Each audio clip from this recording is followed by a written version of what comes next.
Silakan Pak. Shalom. Shalom. Puji Tuhan. Ya, sebelum kita doa dulu ya. Haleluya. Bapa kami surga, terima kasih Tuhan untuk waktu dan kesempatan yang Kau berikan pada malam hari ini Bapak. Kami boleh ada di tempat Tekohen Tuhan untuk bersekutu, menuju Engkau, sharing Tuhan, firman-Mu. Pimpin kami Tuhan, urapi hamba-Mu yang akan memberitakan kabar baik Tuhan.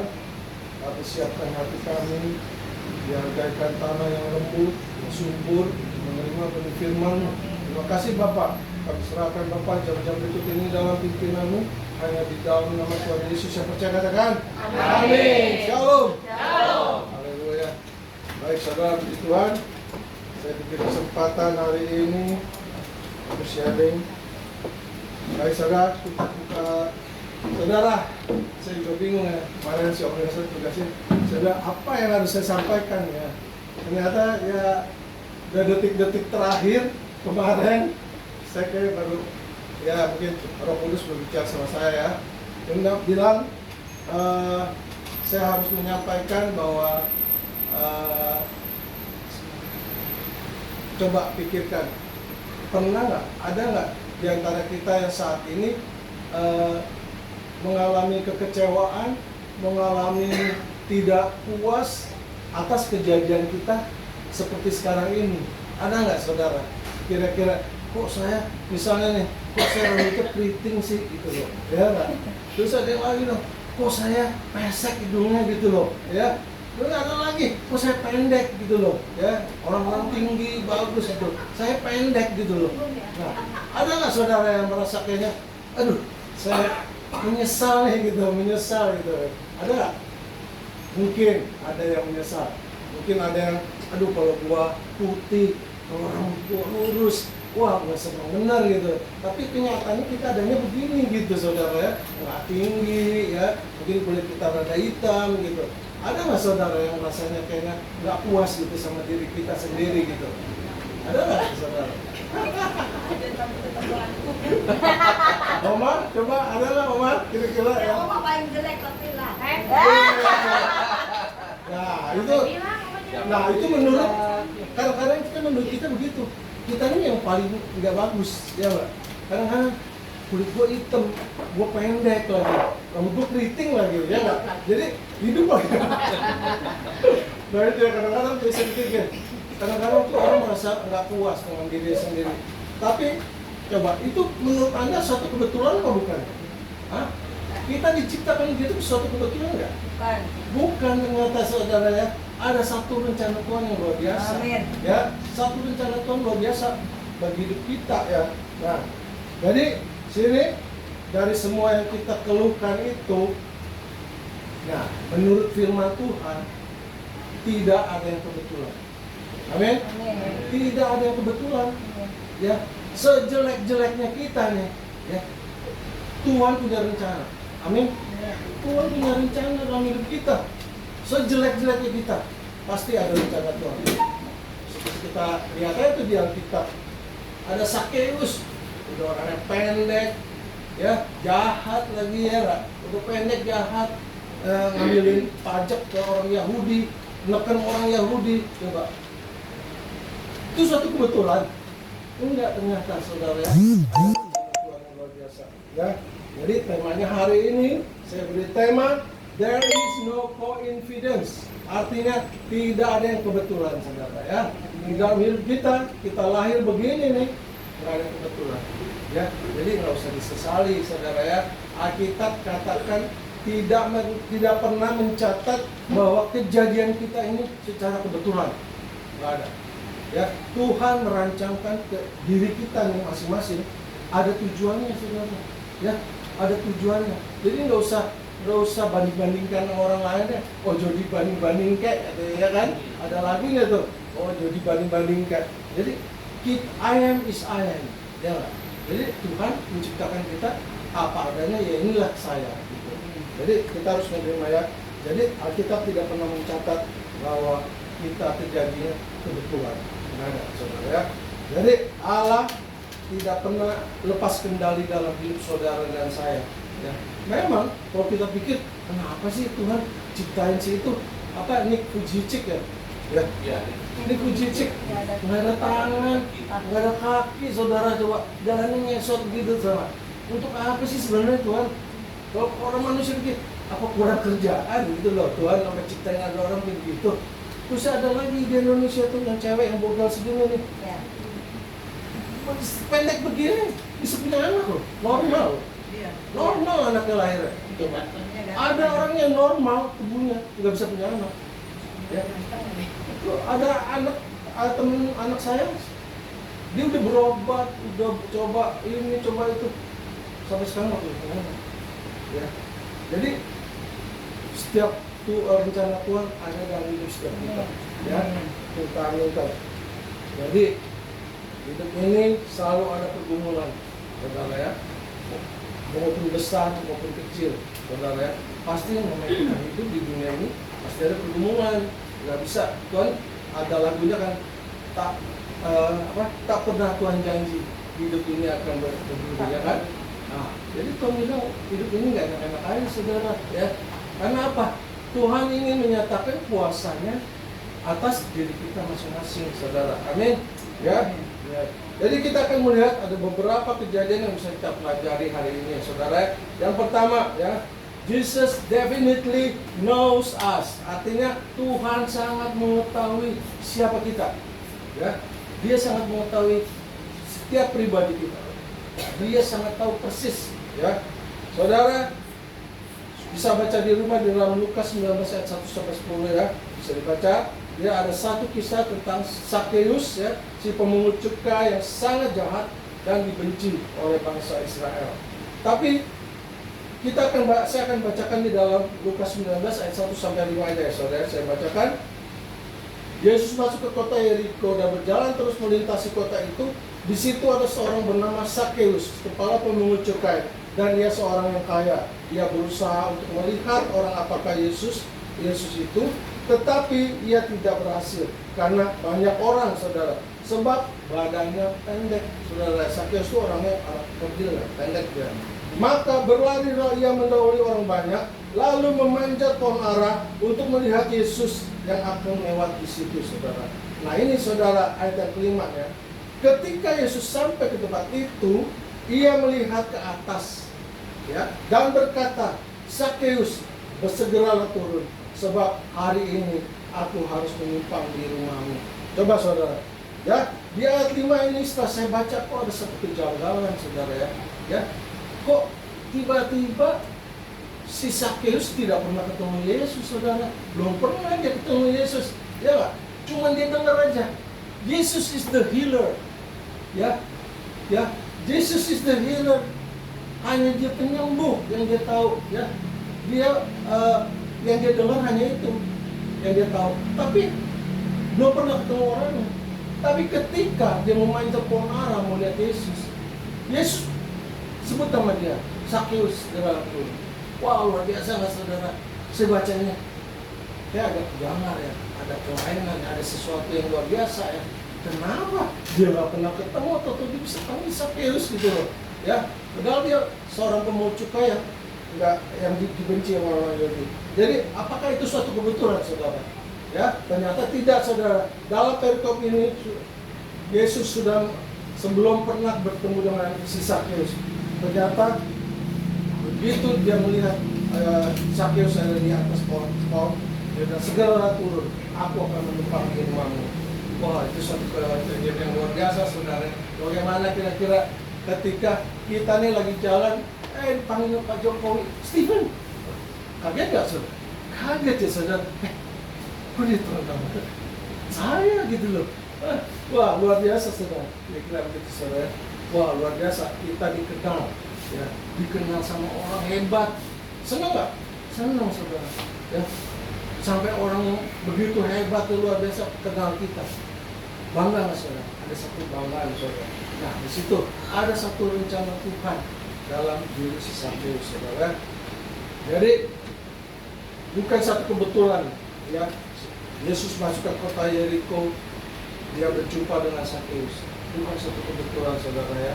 Apapun masalah dan pergumulan yang sedang kita alami, kita percaya Tuhan tahu apa yang kita perlukan. Amin. Amin. Tuhan tahu yang kita butuhkan. Lalu yang kedua dikatakan apa? We are chosen. Kita ini orang-orang pilihan, ya. Kita orang-orang pilihan. Kita ada di tempat ini. Kenapa ada orang yang lalu lalang di luar sana, ya? Dia tidak ada di tempat ini. Kita ini orang-orang pilihan, ya. Kita dipilih, saudara. Banyak orang yang menyia-nyiakan kesempatan, saudara, ya, yang begitu berharga di dalam dirinya, saudara. Ya, mungkin begitu banyak penginjil dan memberitahu kepada dia orang di luar sana, ada ibadah nih, datangnya yang gini-gini, berfirman, kita memuji Tuhan. Jangan sepi aja, saudara. Ya, seringkali kita memberitahu orang, dia anggap remeh aja gitu, saudara, anggap enteng, soalnya nggak begitu penting lah, gitu lah, nggak begitu penting ya. Jadi dia mengabaikan, saudara. Jadi bukan satu kebetulan juga kita boleh ada di tempat ini. Amin. Kita boleh di tempat ini karena Tuhan memilih saudara saya. Dia sudah menyediakan. Ini hari tanggal 22 jam 7 malam. Saudara diundang ke tempat ini oleh Tuhan. Amin. Beri kemuliaan bagi Tuhan kita. Haleluya. Bukan satu kebetulan. Tanggal 22 jam 7 malam kita boleh berdiri di tempat ini. Ini satu undangan Tuhan untuk kita dengar firman Tuhan. Amin. Kita akan dikuatkan, kita akan diberkati, kita akan dikuatkan iman kita melalui firman Tuhan yang kita dengar. Tuhan ingin memberkati kita dan melepaskan segala beban, setiap beban yang orang datang kepadanya, saudara. Ya, memang masalah kita banyak, ya lah, pergumulan kita banyak, tapi kita tinggalkan semua itu, kita mau datang di bawah kaki Tuhan. Kita mau memuji Dia, Raja di atas segala raja. Dia yang memberi jalan keluar bagi saudara, masalah saudara dan saya. Amin. Dia jalan keluar bagi saudara saya. Amin. Haleluya. Jadi don't worry, He really knows you are. Jangan takut. Dia sangat mengerti kamu. Apapun masalah kamu, Dia mengerti. Oke. Lalu yang ketiga, penderitaan dan penganiayaan adalah satu proses pendewasaan iman kita, saudara, ya. Jadi kalau tiba apa sih yang salah dengan si Ayub? Coba, kalau kita pikir-pikir, si Ayub itu salah apa? Ya, anaknya mati semua, ya, kekayaannya habis, ya, sampai istrinya bilang apa? Udah, lu jangan sembah Tuhan lu lagi, ya. Udah, jangan ini dia lagi. Hidup lu udah begitu susah. Coba, udah hartanya hilang, anaknya meninggal, dia kena sakit gatal sampai garu-garu pakai beling, ya. Jadi bininya udah, ya, seolah udah nggak ada pengharapan, ya. Ini bukan suatu kebetulan, saudara, ya. Jadi setiap masalah penderitaan dalam hidup kita, anak Tuhan ya, saudara, anak Tuhan. Saya percaya ada rencana Tuhan. Amin. Kuasa Tuhan akan dinyatakan. Memang hidup ini tidak gampang, ya. Owen, kadang-kadang hari ini ramai, besok sepi, besok ramai lagi. Ya nggak, Owen? Kadang-kadang secara manusia kita bisa frustasi, ya. Tapi ingat, kita bersandar sama Tuhan, ya. Kita berdoa Tuhan, Tuhan, saya percaya. Tuhan bilang, kalau tidak bekerja jangan makan, ya nggak? Tapi saya mau bekerja, Tuhan, ya, saya mau makan, Tuhan. Tuhan berkati apa yang saya kerjakan. Amin. Ya, kita pegang janji Tuhan. Amin. Jadi apapun yang kita alami, kita percaya bahwa Tuhan rencananya sempurna buat saudara dan saya. Amin. Ya, seringkali kita tidak mengerti. Kok tiba-tiba saya ditipu orang, ya. Ada orang yang ditipu sampai bangkrut loh, ya. Ada yang ditipu sampai bangkrut. Ternyata apa? Setelah dia bangkrut, dia baru cari Tuhan, ya. Nah itu mungkin itu pelajaran. Tuhan kasih penderitaan untuk kita belajar supaya sadar bahwa keuangan, kekayaan, materi dan segala-galanya, ya nggak? Ya, kita harus God first, Tuhan yang utama, ya. Cari Tuhan dulu, selebihnya itu anugerah. Amin. Ya, Tuhan tidak mungkin tidak memberkati anak-anaknya. Kita aja sayang anak kita, ya nggak? Apalagi Tuhan. Ya, yang menciptakan langit dan bumi. Kecil. Amin. Kecil. Ya, kita bersandar dan berharap pada Tuhan. Ingat, ya, teman-teman percaya ada satu rencana Tuhan yang luar biasa buat kita. Itu yang kita harus pegang, ya. Penderitaan dan pengayaan untuk Tuhan izinkan kepada kita untuk mendatangkan kebaikan. Amin. Untuk mendatangkan kebaikan. Mungkin kita dulu sombong, ya nggak? Mungkin kita waktu diberkati Tuhan sombong, ya, menganggap remeh orang, ya nggak? Mau ibadah nggak sempet, ya, banyak acara gitu loh, ya. Ada saudara saya telepon, gimana? Enggak, dia telepon aku dulu, gimana kabar? Oh, baik. Terus pas hari Minggu tuh sih, oh ya Ci, jangan lupa ya ke gereja. Aduh, gue nih nggak ada keperluan itu, gitu. Emang pembantu yang dibawa ke gereja sih. Jadi sebenarnya, oh ternyata, nah itu ya saudara, kadang-kadang kita tuh menganggap bahwa penghalang keadaan kita tuh kayak gak ada pembantu, penghalang. Sebenarnya kenapa? Ya tinggal aja rumah, kunci, ya nggak? Dikunci ibadah 2 jam, ya nggak ada masalah kan 2 jam. Kemudian nggak ada pembantu, ya. Padahal nggak ada yang diurusin, anak udah gede-gede semua. Saya mau ngapain coba? Nah itu ya, kadang-kadang ketika kita diberkati, kita malah jauh dari Tuhan, ya nggak? Kadang-kadang Tuhan izinkan kita sampai titik terendah supaya apa? Kita datang sama Tuhan, kita sujud, Tuhan tolong saya, Tuhan ampuni saya. Ya itu Tuhan izinkan saudara supaya kita cari Dia, ya. Jadi Tuhan izinkan. Jadi jangan pernah menyesali diri kita. Kenapa saya begitu? Kenapa saya begitu? Coba kalau kita lihat di Kisah 14 ayat 21 dikatakan tentang Musa nih saudara. Lalu Musa mengulurkan tangannya ke atas laut, dan semalam-malaman itu Tuhan menguakkan air laut dengan perantaran angin timur yang keras, membuat laut itu menjadi tanah kering, maka terbelahlah air. Coba kalau kita lihat perjuangan Musa, coba, wah si Musa dari lahirnya itu bermasalah, ya kan?